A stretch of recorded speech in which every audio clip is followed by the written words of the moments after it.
गोहत्या मुक्त हिंदू राजतंत्र की स्थापना 3 चरणों में होगी। पहले, अराजक तत्वों द्वारा अराजक गणतंत्र का पतन होगा। फिर उन्हीं अराजक तत्वों द्वारा देश की शासन व्यवस्था पे कब्जा किया जाएगा। इस समय काल में प्रजा के धन, स्त्री आदि की लूट होगी। चारों तरफ उपद्रवियों का साम्राज्य होगा। इसी समय भयंकर भूकंप, महामारी के साथ अन्य अनेकों आपदाएं आएंगी, जिससे ज्यादातर धर्मद्रोहियों का नाश हो जाएगा। उसके बाद धार्मिक प्रजा परंपरा प्राप्त राजाओं और आचार्यों के मार्गदर्शन में हिंदू राष्ट्र के तृतीय तथा अंतिम चरण का प्रारंभ करेंगे, जिस चरण में बचे हुए अधार्मिक प्रजाओं का शस्त्र द्वारा नाश किया जाएगा। इस कालखंड में अनेकों दिव्य वस्तु और दिव्य व्यक्तियों का दर्शन होगा। परंतु इस अंतिम चरण में प्रवेश करने के लिए व्यासपीठ के शोधन के द्वारा प्राप्त शुद्ध आचार्यों की अत्यंत आवश्यकता है, जिस कारणवश साधक रुद्र जी आचार्य धर्मवाणी जी के सहायता से व्यासपीठ का शोधन नामक इस सीरीज को शुरू करने वाले हैं, जिसमें आपको मैदानव प्रेरित आचार्यों का वेश धारण किए हुए असुरों की सच्चाई हम आप सबके समक्ष रखेंगे।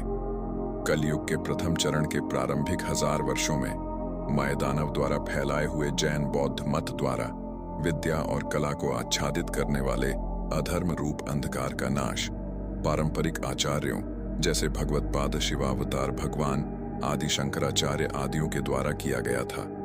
मैदानव का तभी से संकल्प था कैसे इसी आचार्य परंपरा को नष्ट किया जाए, जिससे आचार्यों के मार्गदर्शन के बिना आर्यों को दिशाहीन करके म्लेच्छ बनाया जा सके, जिसके लिए उसने 3 चरणों में आर्य भूमि को नष्ट करने की साजिश रची।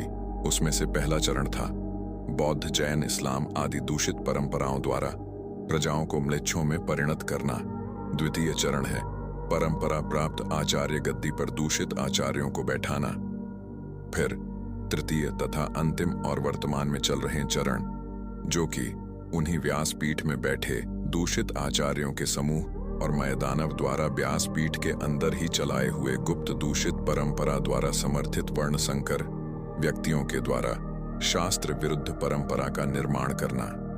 ये अंतिम चरण है। ये अत्यंत भयंकर है। इस चरण में मैदानव के द्वारा प्रेरित दूतों द्वारा बची हुई अल्पसंख्यक धार्मिक प्रजा के मन में परंपरा प्राप्त व्यासपीठ के प्रति अनास्था उत्पन्न करके उनको वेद विरुद्ध दूषित परंपरा की ओर ले जाकर उन्हें भी म्लेच्छ बनाने की साजिश है।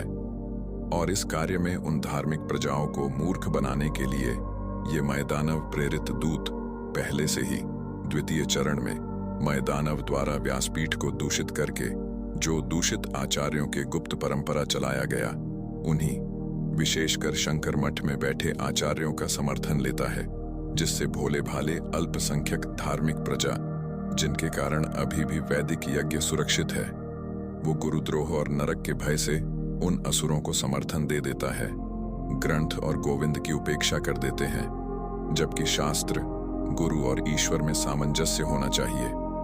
अंध गुरु भक्ति दिखाते हुए शास्त्र की उपेक्षा नहीं करनी चाहिए। अभी साधक रुद्र द्वारा एक एक करके इन मैदानव द्वारा चलाए जाने वाले आर्यों को म्लेच्छ बनाने की सभी चरणों और उनमें कार्य कर रहे मैदानव प्रेरित असुरों के ऊपर खुलासा किया जाएगा। अभी हम वर्तमान में मैदानव के तीसरे चरण अर्थात वर्तमान में चल रहे चरण में कार्य कर रहे असुरों का खुलासा करने वाले हैं, जिसमें 2 व्यक्ति हैं, राजेश बेंजवाल और भागवतानंद गुरु।